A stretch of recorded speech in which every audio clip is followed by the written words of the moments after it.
Hello बच्चों, आज हम बताएंगे तुम्हें हुंड का नियम। आव-वाव का नियम कंप्लीट करा दिया था मैंने, सिद्धांत और उसके अपवाद मैंने तुम्हें बता दिए थे। आज हम बात करते हैं हुंड का नियम। हुंड का नियम क्या था? देखो, ये मैं वैसे पहले ही बता चुकी हूँ, ठीक है। बस नियम के तौर पर अब लिखना है। क्या? किसी उपकोष के विभिन्न कक्षकों में इलेक्ट्रॉन तभी युग्मित होते हैं जब उस उपकोष के सभी संभव कक्षकों में एक एक इलेक्ट्रॉन भर जाता है।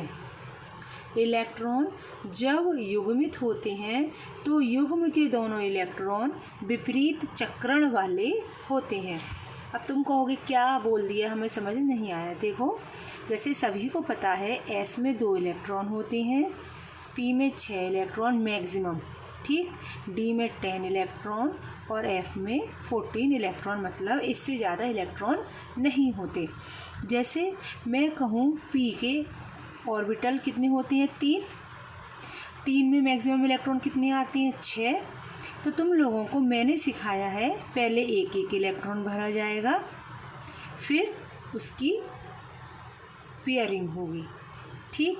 अब कहा जाए कि P4 का मुझे बताओ बॉक्स वितरण, इलेक्ट्रॉन का बॉक्स वितरण करके दिखाओ, बॉक्स डिस्ट्रीब्यूशन।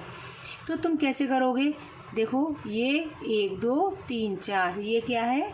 रॉन्ग, ये मैं तुम्हें बता चुकी हूँ। जबकि हम कैसे करेंगे? पहले 1 2 3, चौथा इलेक्ट्रॉन ये आ गया, इसका मतलब ये सही है।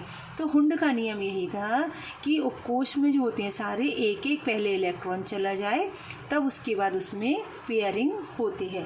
अब सुनो फिर से, किसी उपकोष के, देखो P उपकोष है, उसमें कितने ऑर्बिटल होते हैं? 3 ऑर्बिटल, मतलब कक्षक, ठीक। किसी उपकोष के विभिन्न कक्षकों में तभी इलेक्ट्रॉन युग्मित होते हैं जब उपकोष के सभी कक्षकों में एक एक इलेक्ट्रॉन ना चला जाए, मतलब पहले हमारा एक एक इलेक्ट्रॉन चला जाए, बचा हुआ इलेक्ट्रॉन तब युग्मित होगा। ऐसा नहीं है कि पहले ही पेयरिंग कर दो 1 2 3 4, ये क्या हो गया? गलत। इलेक्ट्रॉन जब युग्मित होते हैं, इलेक्ट्रॉन जब युग्मित होते हैं मतलब जब 2 इलेक्ट्रॉन एक ऑर्बिटल में आते हैं तो उनमें क्या बनता है? जोड़ा, और जोड़ा युग्म होता है तो उसमें एक की दिशा ऊपर होती है तो दूसरे की चक्रण, चक्रण मतलब स्पिन नीचे की ओर होता है, ठीक है। तो युग्मित होती है तो युग्म के दोनों इलेक्ट्रॉन विपरीत चक्रण वाले होते हैं। ये है तुम्हारा हुंड का नियम। जैसे P का तुम एग्जाम्पल दे सकते हो, किसी का भी दे देना, D का दे देना। जैसे D में 5 ऑर्बिटल होते हैं, 1 इलेक्ट्रॉन, ये है 2 3 4 5 6 7 8 9 10। इसका मतलब पहले हमारा एक एक इलेक्ट्रॉन गया, पेयरिंग बाद में हुई जब उसका ये इलेक्ट्रॉन, पूरा इलेक्ट्रॉन प्रत्येक उपकोष में चला गया, उसके बाद उसमें पेयरिंग हुई, ठीक है बच्चों।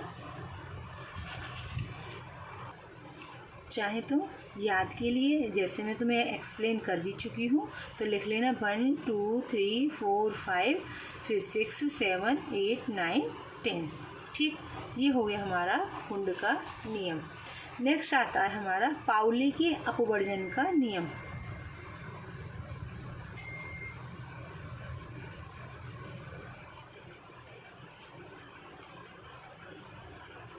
Pauli exclusion law.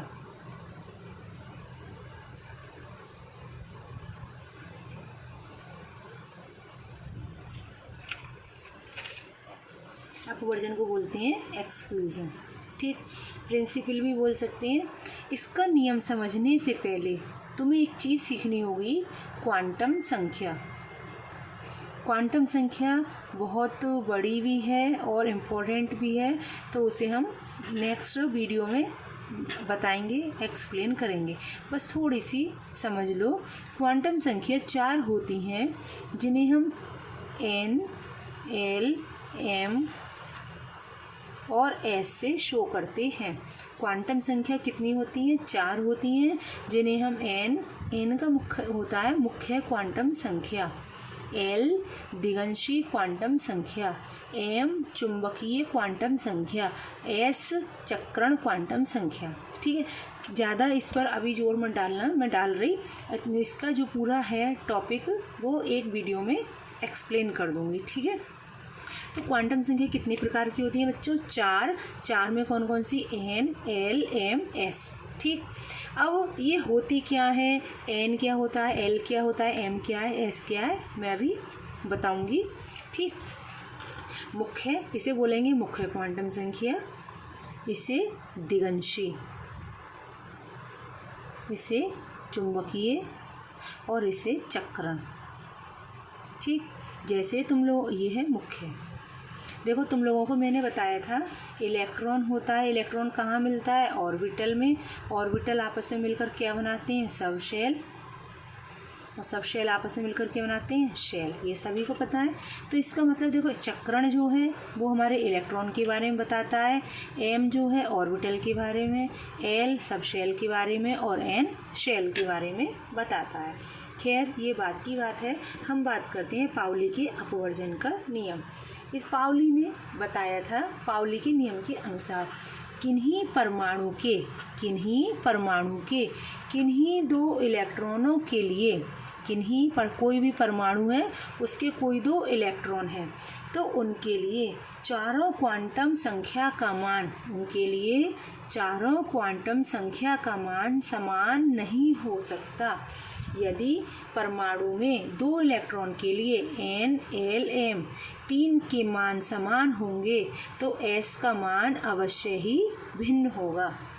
ठीक है, कैसे? जैसे मैंने कहा हमारा 2s है, 2 इलेक्ट्रॉन है। कितने इलेक्ट्रॉन है इसमें? 2 एस को एक ऑर्बिटल, उसमें 2 इलेक्ट्रॉन आ गए, एक के चक्रण की दिशा ऊपर, एक की नीचे। तो देखो 2 इलेक्ट्रॉन, एक इसके लिए एक इसके लिए, एन, एल, एम, एस की बात करें। ठीक, तो जो एन है हमारा,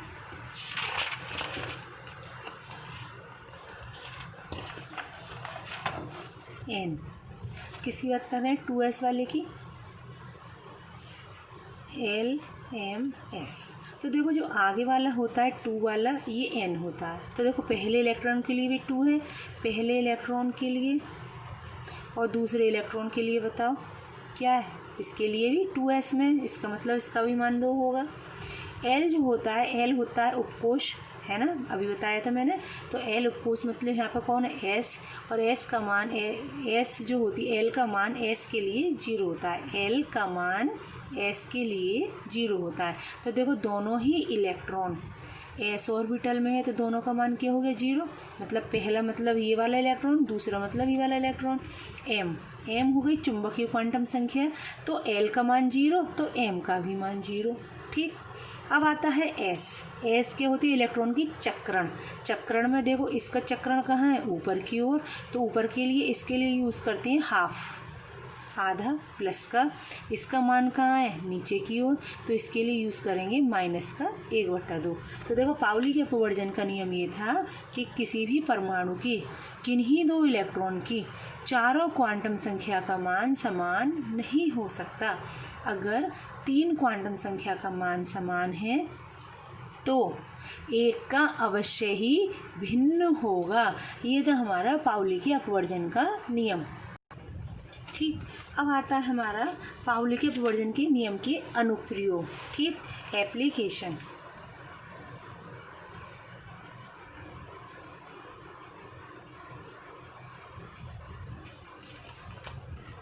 एप्लीकेशन क्या होते हैं हमारे? सबसे पहले किसी भी मेन एनर्जी लेवल में, किसी भी, ये नहीं ऑब्जेक्टिव आता है, बहुत इम्पोर्टेंट है, एनर्जी लेवल में जो इलेक्ट्रॉन की संख्या होती है वो 2n² होती है। ठीक, और अगर हम बात करें 2n², ठीक, और किसी भी उप ऊर्जा स्तर में इलेक्ट्रॉन की अधिकतम संख्या उस उपकोष के लिए चक्रण क्वांटम संख्या के कुल मान के बराबर होती है। ठीक, इसके बाद एक और है हमारा, किसी मुख्य ऊर्जा मतलब मेन एनर्जी लेवल में, ये तो हो गई इलेक्ट्रॉन की संख्या, और ऑर्बिटल की जो संख्या होती है वो होती है n स्क्वायर। पहला पॉइंट चलो ये वाला, दूसरा ये वाला।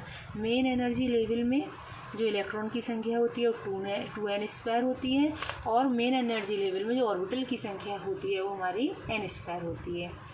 तीसरे पॉइंट में लिख सकते हो कि s ऊर्जा स्तर में 2 इलेक्ट्रॉन, p में बताओ बच्चों कितने इलेक्ट्रॉन, 6 इलेक्ट्रॉन, d में 10 इलेक्ट्रॉन, और f ऊर्जा स्तर में अधिकतम मैक्सिमम 14 इलेक्ट्रॉन रह सकते हैं। एक और पॉइंट लिख सकते हो इसमें कि एक कक्षक में मतलब एक ऑर्बिटल में विपरीत चक्रण के, देखो एक ऊपर एक नीचे, विपरीत चक्रण के 2 इलेक्ट्रॉन होते हैं। सभी को पता है एक ऑर्बिटल है, 1 2 3 ऑर्बिटल, तो किसी भी एक ऑर्बिटल की बात करें, चाहे इसकी चाहे इसकी चाहे इसकी चाहे इसकी, कितने इलेक्ट्रॉन हो सकते हैं, 2, जिसके चक्रण की दिशा क्या होगी, विपरीत होगी। तो एक तो ये वाला इम्पोर्टेंट है। इसमें क्वेश्चन ऐसे आता है कि एनर्जी लेवल में इलेक्ट्रॉन की अधिकतम संख्या हो सकती है। ठीक, या ऑर्बिटल की अधिकतम इलेक्ट्रॉन संख्या हो सकती है, तो 2n स्क्वायर और n स्क्वायर। ठीक है, इसके बाद हम बात करेंगे नेक्स्ट वीडियो में क्वांटम संख्या। क्वांटम संख्या मैंने तुम्हें बताया 4 प्रकार की होती हैं। पहली मुख्य क्वांटम संख्या, दूसरी दिगंशी, तीसरी चुंबकीय और चौथी चक्रण। ठीक है, इसके बारे में हम नेक्स्ट वीडियो में बात करेंगे।